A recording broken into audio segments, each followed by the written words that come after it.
Graças e paz, irmãos. Vou pedir para que os irmãos abram suas Bíblias em Apocalipse, no livro de Apocalipse, capítulo 2.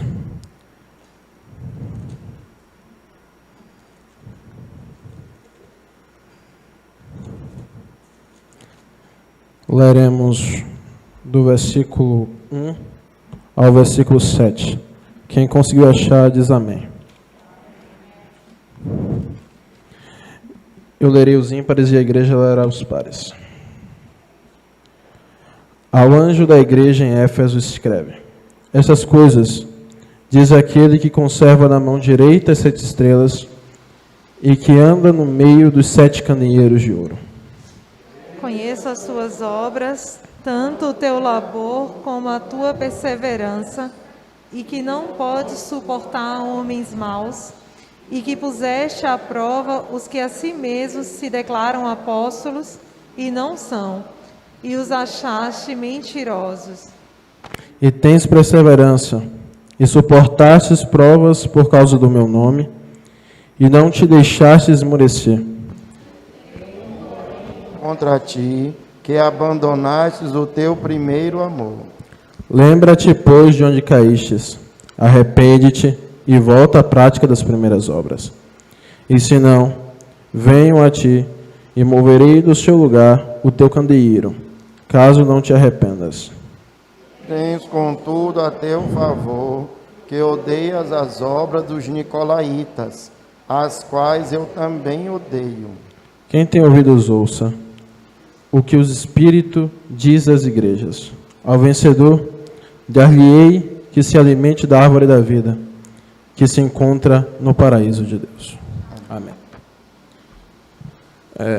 Creio que todos aqui têm um pouco de conhecimento sobre relacionamentos. Em especial, alguns vão ter conhecimento sobre relacionamentos amorosos, que começam de maneiras felizes, começam de maneiras agradáveis, com muitas gentilezas. O meu padrasto, ele é pastor na igreja presbiteriana independente da Fazenda Grande, e quanto a isso, ele costuma contar uma história simples.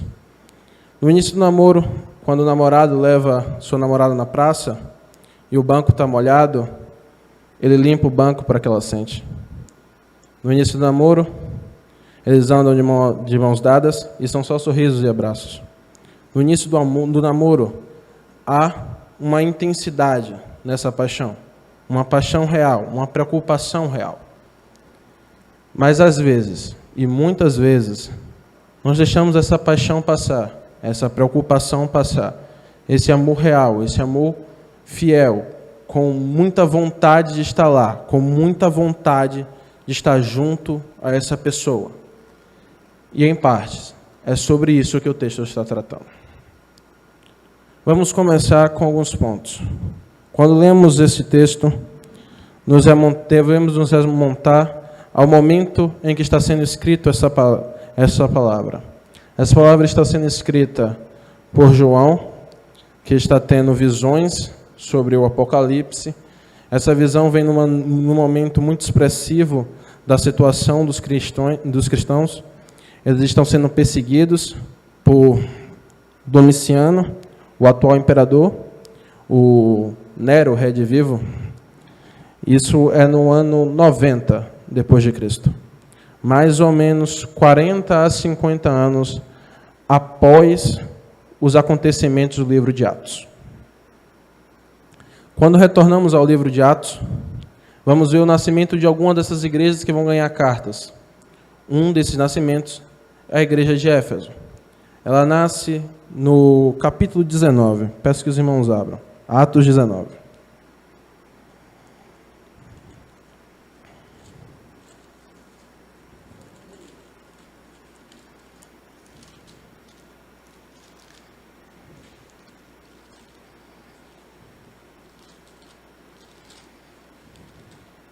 Na segunda viagem de Paulo.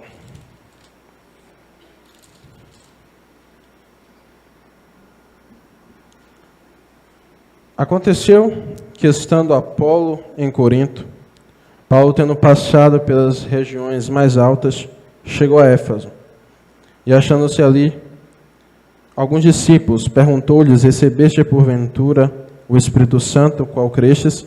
Ao qual lhe responderam: pelo contrário, nem mesmo ouvimos que existe o tal Espírito Santo. Então Paulo perguntou: em que, pois, foste batizados? Responderam: no batismo de João. Disse-lhes Paulo: João realizou o batismo de arrependimento, dizendo ao povo que crês naquele que vinha depois dele, a saber, é Jesus. E ele, tendo ouvido isto, foram batizados em nome de Jesus, do Senhor Jesus, impondo-lhe as mãos. Paulo, as mãos. Veio sobre eles o Espírito Santo, e tantos falavam em línguas como profetizaram. Eram todos uns 12 homens. Vamos ver mais à frente nesse texto que Paulo pregará nessa cidade por anos, na verdade, e que haverá muitas conversões. As pessoas deixarão as obras das bruxarias, do ocultismo, e falarão isso em praça pública, que estão deixando o ocultismo e indo ao encontro de Jesus. O amor desse povo fez com que, na segunda maior cidade do Império Romano, onde havia o culto a Diana, um dos maiores templos já vistos na face da terra, foi uma das 7 maravilhas do mundo antigo, o templo de Diana em Éfeso. A segunda maior cidade, cerca de 700.000 pessoas moravam lá. No meio de todas as pessoas, esses pagãos, pessoas iam à frente da cidade e declaravam seu amor a Jesus Cristo. Isso foi o que aconteceu em Éfeso, na década de 40, após o nascimento de Cristo. Mas vemos uma certa diferença quando João descrever o que Cristo quer dizer a esta mesma igreja 40 anos depois. Voltemos para o livro de Apocalipse. A primeira coisa é que nenhum relacionamento acaba do nada. Na maioria dos relacionamentos, especialmente no final, conservamos algumas coisas do que o outro ainda gosta. Porque, afinal de contas, ainda somos as mesmas pessoas. Uma das coisas que Cristo gosta, e ele vai declarar isso a favor de Éfeso, é de pessoas fiéis, não só a ele, mas fiéis ao que acredita, às suas doutrinas. Pessoas que tendem a imitá-lo. Ele dirá no versículo 2 e 3: conheço as tuas obras, tanto o teu labor quanto a tua perseverança, e que não pôdes suportar homens maus, e que puseste as provas os que a si mesmos se declararam apóstolos e não são, e os achaste mentirosos. Eles têm perseverança, e suportastes provas por causa do meu nome, e não te deixastes esmorecer. Primeira coisa, Cristo se agrada disso. Ele diz assim: conheço as tuas obras. Sei quem são vocês, sei o que têm feito, e sei quão deve ser duro para vocês. Isso é uma situação muito importante a ser dita. Quando falarmos e quando defendermos Jesus Cristo, quando defendermos a nossa fé, será duro.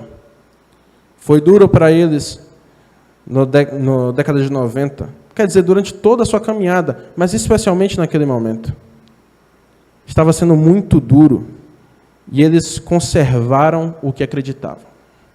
Eles continuaram acreditando naquilo. Eles continuaram defendendo aquilo, e não só defendendo, mas se irritando e desprezando aqueles que tentavam modificar uma só palavra do que for entregue a eles. Eles renegaram apóstolos falsos. Eles tiveram perseverança na batalha. Eles tiveram perspicácia ao analisar homens. E preciso dizer, a igreja de Deus precisa ter perspicácia.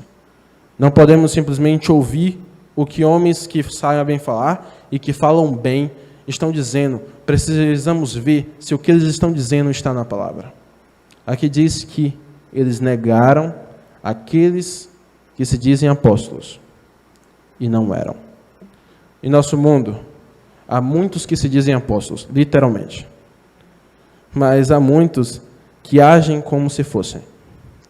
Há muitos que trazem as suas palavras, o seu jeito de falar, o seu porte, ideias próprias, ideias tiradas do seu antro, de si mesmo, que não estão na Bíblia, mas falam tão bonito, tão gentilmente, e aquilo parece tão certo aos nossos olhos, que parece estar na Bíblia.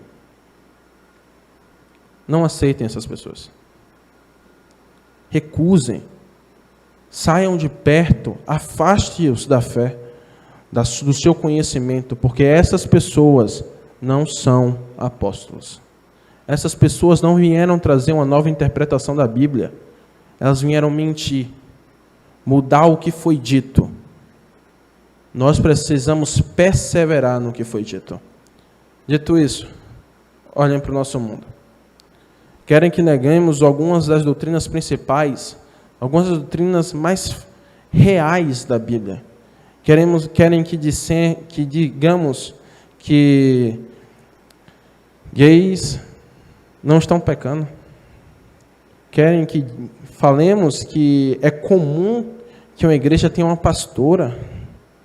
Coisas que vão de encontro à doutrina da Bíblia. Mas é o normal, é a nova interpretação, é um novo tempo. Não, não é um novo tempo. É um tempo errado. É um momento errado. E a verdadeira igreja deve estar pautada no que lhe foi entregue. E o que foi entregue está escrito aqui. Devemos negar qualquer conhecimento, qualquer visão de mundo e qualquer ideia que esteja fora da Bíblia, que esteja fora dos que nos foi entregue pelos apóstolos. Tudo que foi dito está aqui. E aquilo que não é, não está. Devemos ter isso em mente. Segundo ponto. Cristo se alegra de fidelidades e Cristo deseja que você tenha com Ele pontos em comuns. A verdade é que todo relacionamento deve ter pontos em comuns. Quando trocamos figurinhas com as pessoas e quando definimos quem é a pessoa com quem vamos ficar, essa pessoa geralmente tem alguns pontos em comuns a você. E Cristo diz que Éfeso tem um ponto em comum a ele, dos tantos. Ele diz assim, no versículo 6, tenho contudo a teu favor, que odeio as obras dos nicolaítas, as quais eu também odeio. Os nicolaítas provavelmente defendiam alguns pecados e, portanto, Cristo e a igreja não se aliavam e não gostavam, odiavam as suas obras, pois Deus odeia o pecado. Mas é importante salientar uma das partes mais importantes desse texto, que é a parte as quais eu também odeio. O que ele está dizendo é que Éfeso, a igreja de Éfeso, tinha com ele um ponto em comum. Um ponto em que Cristo e a igreja se viam unidos. Isso também deve estar dentro do seu relacionamento. Você precisa olhar para Cristo, olhar para Ele e, se possível, não, mude os seus hábitos para que seus hábitos pareçam com os hábitos de Cristo. Paulo pedirá para que você seja imitador dele, como ele é de Cristo.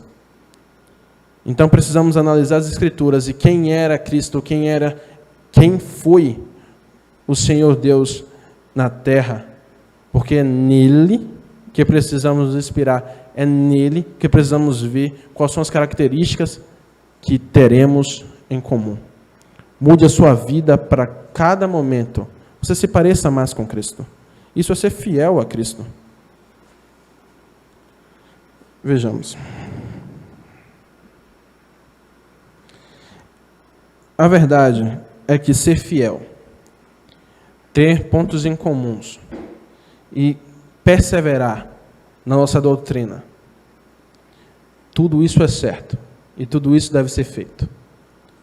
Mas isso não garante um relacionamento saudável com Deus. Ele dirá talvez nos versículos principais.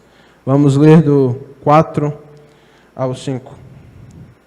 Tenho, porém, contra ti, que abandonaste o teu primeiro amor. Lembra-te, pois, de onde caístes. Arrepende-te e volte à prática das primeiras obras. E se não, venho a ti, moverei do teu lugar o teu candeeiro, caso não te arrependas. Vamos ler todos juntos, do 4 ao 5. Tenho, porém, contra ti, que abandonaste o teu primeiro amor. Lembra-te, pois, de onde caístes. Arrepende-te e volta à prática das primeiras obras. E se não, venho a ti e moverei do teu lugar o teu candeeiro, caso não te arrependas. A essência de um relacionamento é o amor, é a espontaneidade, a vontade de estar praticando tais obras. A verdade é que, ao que parece no texto, Éfeso, essa igreja, estava acostumada a fazer o que estava fazendo. E muito me preocupa que na igreja presbiteriana, infelizmente, muitos têm caído nesta armadilha. Estamos prontos a defender a doutrina, estamos prontos a defender a fé, mas defender para os homens e não para nós mesmos. Estamos prontos a falar tudo o que nos foi ensinado, mas não a viver realmente com vontade o que nos foi ensinado. É o primeiro ponto, com vontade. O amor é espontâneo. Temos que ter vontade de trabalhar.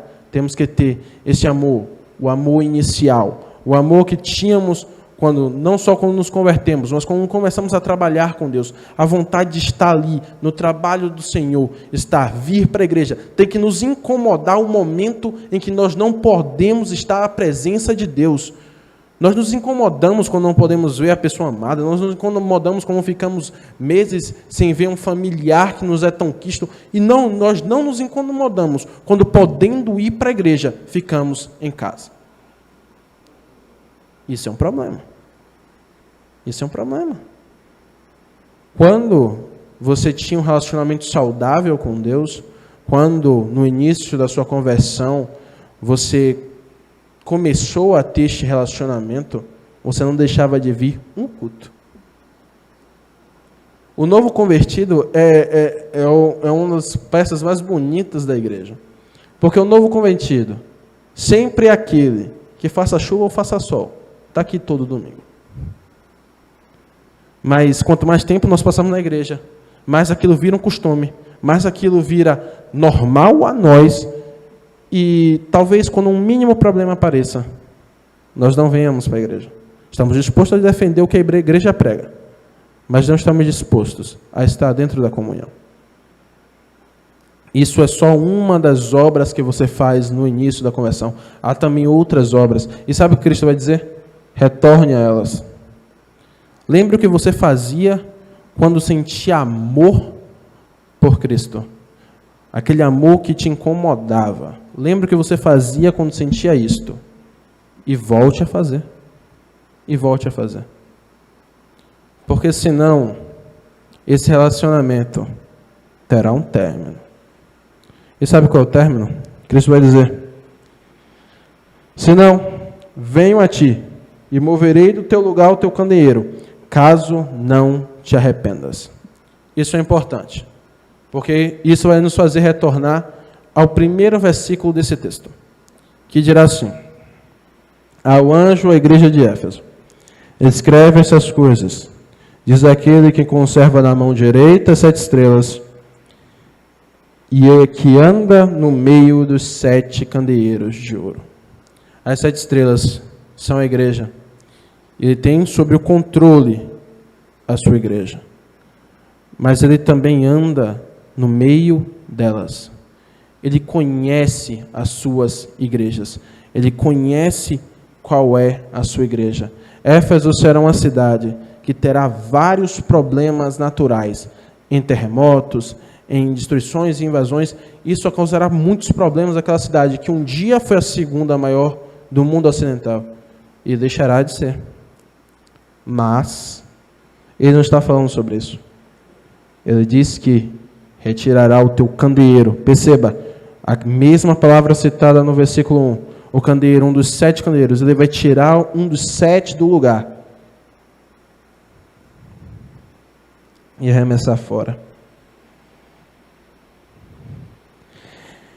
Isso significa que ele tirará a sua igreja, essa igreja, a igreja de Éfeso, da presença dele, da presença do Senhor.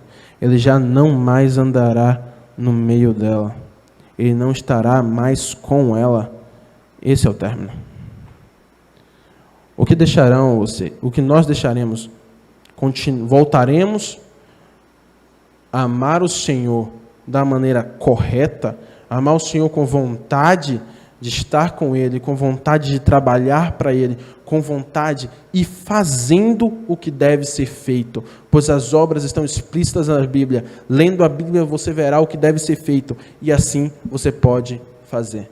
Nenhum de nós é perfeito, mas podemos fazer melhor do que estamos fazendo e nós sabemos disso. Ou talvez você prefira continuar no mesmo caminho que está sendo trilhado, em direção à perdição, porque a fé vai esfriar. Você nunca vai conseguir desenvolver. Em um momento, naquele momento, você que parecia ser um escolhido, que parecia ter a verdadeira fé, vai ser retirado no meio das igrejas. Você vai ser retirado da presença de Deus. Isso é uma mensagem muito dura.